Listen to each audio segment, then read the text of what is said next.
Good evening friends. তো এখন কিছু নতুন ভিডিও দেখাচ্ছি। এখন দিনকে দিন আমরা দেখতে পাচ্ছি অস্টিওআর্থ্রাইটিস, রিউমাটয়েড আর্থ্রাইটিস, স্পন্ডাইলোসিস এই সমস্ত রোগগুলো দিন দিন বেড়ে চলেছে। এই সমস্ত পেশেন্ট এখন খুবই পাওয়া যাচ্ছে এবং অল্প বয়সে এরা আক্রান্ত হচ্ছে। এখন কারণটা যে কি সেটাও সবার একটু খতিয়ে দেখা দরকার, অনুসন্ধান করার দরকার। তো এখন আমি দেখাতে চাইছি এই ভদ্র মহিলার বয়স মাত্র 40 বছর, তাই তো? 40 বছর বয়স, তো এর মধ্যেই অস্টিওআর্থ্রাইটিসে আক্রান্ত। তোমার কোন হাঁটুতে ব্যথাটা বেশি ছিল? বাম হাঁটুতে ব্যথাটা ছিল। তো বাম হাঁটুতে ব্যথা বেশি ছিল।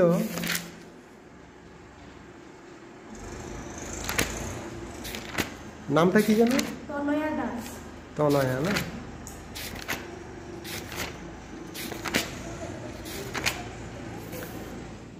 তনয়া দাস, ভুল বললাম, 36 বছর বয়স, এটা অন্য একটা কেস ছিল। 36 বছর বয়স তনয়া দাস। ওর বাম হাঁটুতে যন্ত্রণা হতো এবং ফোলাও ছিল, যন্ত্রণাও ছিল,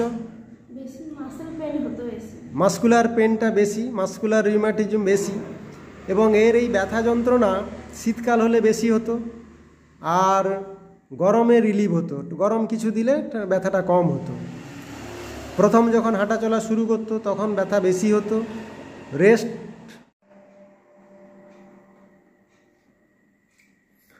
স্যালাইভেশন ছিল না, স্টুল নর্মাল, আর ইউরিন আর্জ ক্যানট কন্ট্রোল, ঘাম বেশি, হাতের তলা পায়ের তলা বেশি ঘামতো, তাই তো? আর ঘামে একটু অফেন্সিভনেস আছে। Menstruation normal, sleep moderate, dreams একটু ভয়ের স্বপ্ন দেখে, dreams of death person, falling, flying and সাপের স্বপ্ন মাঝে মধ্যে। মেন্টালি আমরা পাচ্ছি ইরিটেবল, কনসোলেশন, অ্যামিলোরেশন। ওর একটা ডিলিউশন আছে, sensation as if someone following from behind, অন্ধকারে একা হাঁটলে মনে হয় পেছনে কেউ ফলো করছে। সিম্প্যাথি, শরীরে দয়ামায়া খুব বেশি, অ্যাংজাইটি, টেনশন,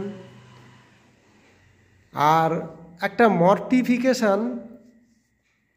তো এর একটা মর্টিফিকেশান আছে, আর হচ্ছে কসমোপলিটান মেন্টালিটি, লোকাসিটি, এগুলো আছে, fear of darkness, ghost, grief, অনেক সিমটমস আছে। কিন্তু আমি সবচেয়ে যে সিমটমসের উপরে গুরুত্ব দিলাম, আচ্ছা, প্রথমে আমি প্রেসক্রিপশান করি কস্টিকাম 0/1 প্রেসক্রিপশান করি, কিন্তু প্রথমের ওষুধে খুব একটা রেজাল্ট হয়নি। তো নেক্সট আবার আমি কেসটা ভালো করে পর্যালোচনা করলাম এবং change the plan of treatment, এটা করে যে সিমটমসের উপরে সবচেয়ে বেশি আমি গুরুত্ব দিলাম সেটা হচ্ছে গ্রিপ এলমেন্টস আফটার বা মর্টিফিকেশান এলমেন্টস আফটার। অর্থাৎ এর একটা মনে একটা খুব দুঃখ, একটা কষ্ট ছিল। কি কষ্ট না কি কষ্ট সেটা বলো। কি কষ্ট বলতে বাবা হঠাৎ করে মারা যায়। তো হ্যাঁ, ওর বাবা হঠাৎ মারা যায়, যেটা অস্বাভাবিক, যেটা স্বাভাবিক নয়। একটা কত বছর বয়সে মারা গেছিলেন? 67-8। তাহলে মোটামুটি একটু আর্লি ডেথ বলাই চলে, যেটা কিনা অপ্রত্যাশিত ছিল। তো হঠাৎ এইরকম একটা তার পিতৃবিয়োগের ফলে মনে একটা সাংঘাতিক আঘাত বা মনোকষ্ট, মর্টিফিকেশান বা গ্রিপ, এটা তার মনে খুব চেপে বসেছে। এবং ও 2019 সালে ভাই মারা যায় 27 বছর বয়সে, তারপরে 2022 সালে বাবা, তারপর 23 সালে কাকা, পরপর মারা যাওয়ার পরে মানে একটু ডিপ্রেশনেই আমি সবসময় থাকি আর কি। তাহলে খারাপ, মনে কষ্ট বলতে গেলে যাই। তাহলে একটা নিকট আত্মীয় পরপর 3 জনের মৃত্যুর ফলে ওর মানসিক যে একটা আঘাত, সেই আঘাতটা ও সহ্য করতে পারেনি এবং তারপর থেকেই তার কিন্তু এই সমস্ত শারীরিক লক্ষণগুলো দেখা দিয়েছে। এবং মাঝে মাঝে একটা ও দীর্ঘ নিঃশ্বাস ফেলে। তো এই সিমটমসের উপরে সবচেয়ে আমি গুরুত্ব দিয়ে ওকে আমি সিলেকশন করেছিলাম ইগনেশিয়া 23/10 ইগনেশিয়া 200। তো সেকেন্ডবারে যে ওষুধটা দিই সেটা খাওয়ার পরে তুমি কীরকম ছিলে? সেকেন্ডবারে আগের চেয়ে অনেকটাই কম ছিল, অনেকটাই বেটার। তারপরে নেক্সট 11/25 ইগনেশিয়া 1M 6টা ডোজ দেই। তো এই যে তুমি আমার কাছ থেকে 1 বার 2 বার 3 বার ওষুধ নিলে, তো ওষুধ খাওয়ার আগে এবং এই 3 বার ওষুধ খাওয়ার পরে এখন তোমার কষ্ট 100 ভাগের মধ্যে কত ভাগ কমেছে? 100 ভাগের মধ্যে 70% কমেছে, অনেকটাই বলতে পারেন কমেছে। আর আশা করব আগামী দিনে কমে যাবে এরকম ওষুধ চালিয়ে গেলে। তবে আগের চেয়ে আমি অনেকটাই ভালো। তাহলে শুনলেন বন্ধুরা যে হোমিওপ্যাথি কি অ্যাঙ্গেলে প্রেসক্রিপশান করলে যে রোগটা সারবে সেটা কিন্তু আমাদের খুব গভীরভাবে চিন্তা করতে হয়, অনেকক্ষণ ভাবতে হয়। তো সঠিক ওষুধ নির্বাচন হলে কিন্তু ম্যাজিক্যালি আমরা পেশেন্টকে ইমপ্রুভমেন্ট করতে পারি।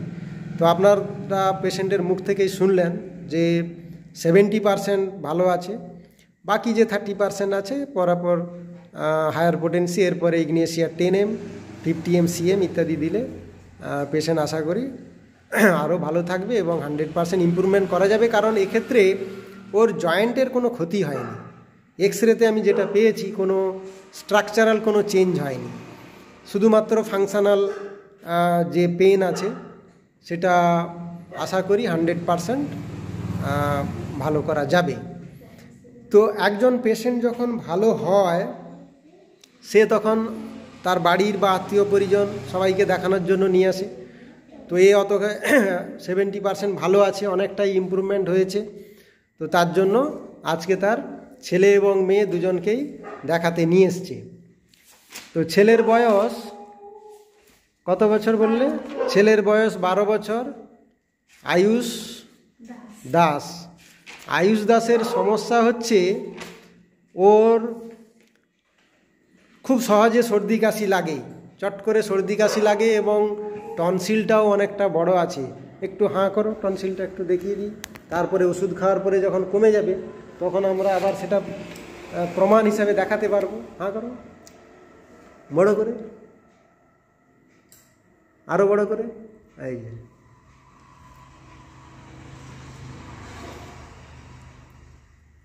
তো দুটো সাইডের টনসিলটা অনেক বড় আছে এবং ওর সার্ভাইক্যাল লিম্ব গ্ল্যান্ডও একটু বড় আছে। ডান সাইডের এই যে সার্ভাইক্যাল লিম্ব গ্ল্যান্ডটাও বড় আছে। তো টিউবারকুলার ডায়াথিসিস, সহজে সর্দি কাশি লাগে। ফ্যামিলি হিস্ট্রিতে আমরা paternal grandfather suffer from tuberculosis, pass history mum's হয়েছিল। আর ওর পিঠে একটা আছে ফাঙ্গাল ইনফেকশান, পিটিরিয়াসিস, বাংলায় ছুলি বলে কিন্তু আমাদের ডাক্তারি পরিভাষায় সেটাকে বলা হয় পিটিরিয়াসিস, একটা ফাঙ্গাল ইনফেকশান। তো fungal infection pityriasis, tonsillitis, cervical লিম্ফ্যাডিনোপ্যাথি, আর চট করে যে প্রচুর ঠান্ডা লাগার ধাত, একদম ঠান্ডা সহ্য করতে পারে না। Family history tuberculosis, arthritis. আর বাচ্চা মাছ মাংস ডিমের মধ্যে মাংস খেতে খুবই পছন্দ এবং একটু ফ্রাইড মিট যেটা বলা আছে বইতে, অর্থাৎ একটু মাংসটা কষা কষা হলে ভালো লাগে। মাংস খেতে খুবই পছন্দ, মিষ্টি পছন্দ করে, লঙ্কা খায়, কোল্ড ড্রিঙ্কস আইসক্রিম খুবই পছন্দ। আর হচ্ছে স্টুল একটু কনস্টিপেশন আছে, ইরেগুলার, ইউরিনে একটু অফেন্সিভনেস আছে, ঘাম হয় এবং ঘামটা সন্ধ্যার দিকে বা ঘুমিয়ে গেলে ঘুমের ঘোরে ঘামটা বেশি হয়। ঘুম মোটামুটি মডারেট, 3টের সময় ঘুম ভেঙে যায় এবং ও যে দিনের বেলা যে সমস্ত ঘটনাগুলি ঘটে সেইগুলি ও ঘুমের মধ্যে স্বপ্নে দেখে। আর ঘুমের ঘোরে মাঝে মাঝে চিৎকার করে ওঠে, মৃত মানুষের স্বপ্ন দেখে, উপর থেকে পড়ে যাচ্ছে, ভূতের স্বপ্ন, এই ধরনের স্বপ্ন দেখে। Mentally full of tuberculinum. রাগ বেশি, স্ট্রাইকিং টেন্ডেন্সি, বাচ্চা ছোট ছোট বাচ্চাদেরকে মারধর করে, কসমোপলিটান মেন্টালিটি।